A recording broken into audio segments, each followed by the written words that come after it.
What? Oh my god. বিহুতে থাকতে পারবো কিনা বা বৈশাখে থাকতে পারবো কিনা নিয়ে হাজির হয়ে গেলাম। রঙালী বিহু বলেন আর বৈশাখী বলেন দুটোই কিন্তু এক, কিন্তু একটু ভিন্ন ধরনের। যেহেতু একই তারিখেই পালন করা হয়, বাংলাদেশে বলা হয় বৈশাখ আর আসামে পালন করা হয় রঙালী বিহু। বলতে বলতে আমরা গাড়িতে উঠে যাচ্ছি। অবশ্যই যেখানে যাব আপনাদের সাথে কিন্তু আগেই কথা দিয়ে রেখেছি, অবশ্যই ভিডিওটা শেয়ার করব বলেই দিব। আসসালামু আলাইকুম, সবাইকে রঙালী বিহুর শুভেচ্ছা, বৈশাখের শুভেচ্ছা, কারণ দুটো নাম নিতেই হবে। আর এই যে যারা আমার পরিবারের সাথে রয়েছে, যারা আমার সাথে এসেছে তাদেরকেও দেখিয়ে দিলাম। আর যারা এই মুহূর্তে আমার ইউটিউব চ্যানেল থেকে আমার ভিডিওটা দেখছেন, অবশ্যই কিন্তু আমার চ্যানেলটা সাবস্ক্রাইব করবেন, আর ফেসবুক থেকে দেখে থাকলে ফেসবুক পেজটা ফলো দিয়ে রাখবেন। বলতে বলতে চলে এসেছি সিটি সেন্টার মলে। সিটি সেন্টার মলে এসে দেখি অনেক সুন্দর আয়োজন করেছে এই কর্তৃপক্ষ। আর এরই মধ্যে আমার মেয়েটা একটু সেলফি তুলে নিল। আর বলতে বলতে উপরেও চলে আসলাম। আর উপর থেকে এত সুন্দর দেখাচ্ছে যে আপনাদেরকে শেয়ার না করে পারলাম না। উপর থেকে তাহলে চলুন একটু দেখি মনোমুগ্ধকর পরিবেশগুলো, আর উপর থেকে নিচে কেমনটা দেখায় সেটাও কিন্তু আপনাদের দেখাবো। এই যে কত সুন্দর দেখাচ্ছে, কি বলেন গাইজ? অবশ্যই কিন্তু আমাকে কমেন্টস করতে ভুলবেন না। আর আপনাদের সুন্দর সুন্দর কমেন্টস যারা করেন বা করবেন তাদের জন্য রইল আগাম শুভেচ্ছা, ভালোবাসা। এই যে বিহু শুরু হয়ে গেছে।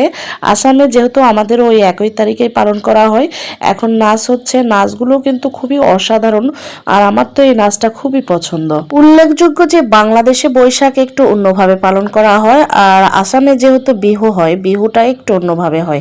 এখানে এই নাচগুলো কিন্তু খুবই অসাধারণ লাগে। তাদের এই নাচটা তাদের ঐতিহ্যবাহীকে ধরে রেখেছে, আর তারা বিহুতে এই বিশেষ নাচ কেবলই করে থাকে। আর অন্যান্য যখন তাদের অন্যান্য কালচার ফাংশন হয়, অন্যান্য নাচ করে।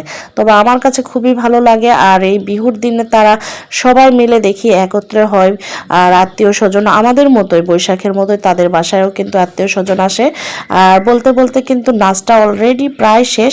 আমি কিন্তু নাচটা আপনাদেরকে সাথে পুরোপুরি শেয়ার করলাম। ভালো লাগলে কমেন্টস করবেন।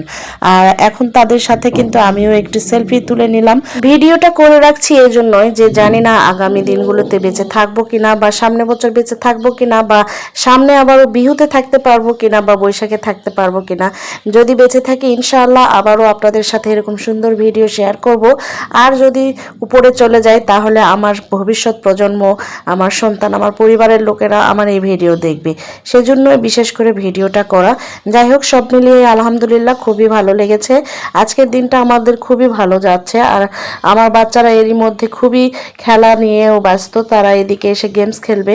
সিটি সেন্টার মলে এসে এই একটা সুবিধা, আপনার সকল কিছুই পাওয়া যাবে। গেমস থেকে শুরু করে, খাবার থেকে শুরু করে, এমনকি এখানে সিনেমা হলও রয়েছে। কিন্তু সময় যেহেতু আমাদের স্বল্প, আর রাতও হয়ে আসছে মোটামুটি। আর এদিকে মিতুল আর ফিরোজাও হোস্টেলে ফিরবে, সেজন্য তাদেরকে নিয়ে আজকে আর সিনেমা দেখা হলো না।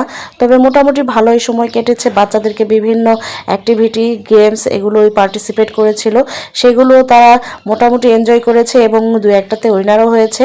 আমরা সব মিলিয়ে আজকে দিনটা মোটামুটি খুবই উপভোগ করেছি আলহামদুলিল্লাহ। আপনারাও কিন্তু এভাবে যারা প্রবাসে থাকেন বা দেশে থাকেন, পরিবারকে সময় দিবেন, বাচ্চাদেরকে সময় দিবেন। শুধু যে নাচ আর গান করেই সময় কাটবে এমনটা কিন্তু হওয়া উচিত না।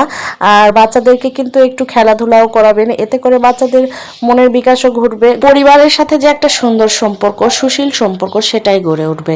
আর এর দিকে আমারও ছেলে মেয়ে নাছোড়বান্দা, তারা একটা গেমস শেষ করে আর একটা গেমস খেলছে। তবে যাই হোক, তাদের ভালো লাগা, তাদের খুশিতেই আমাদের বড়দের সন্তুষ্ট আর কি।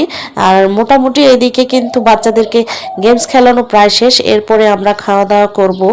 আর মিতু, ফিরোজা ওরাও যেহেতু হোস্টেলে যাবে, আর তাদেরও কিছু বায়না আবদার রয়েছে, সেগুলোও মেটাবো।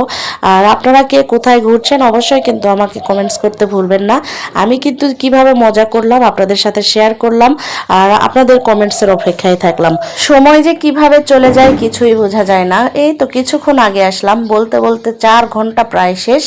এখন বাড়ি ফেরার পালা। ইনশাআল্লাহ সময় করে আবার আপনাদের সাথে ভিডিও শেয়ার করব। আগামী বৈশাখের জন্য অপেক্ষায় থাকলাম। আজ এ পর্যন্তই।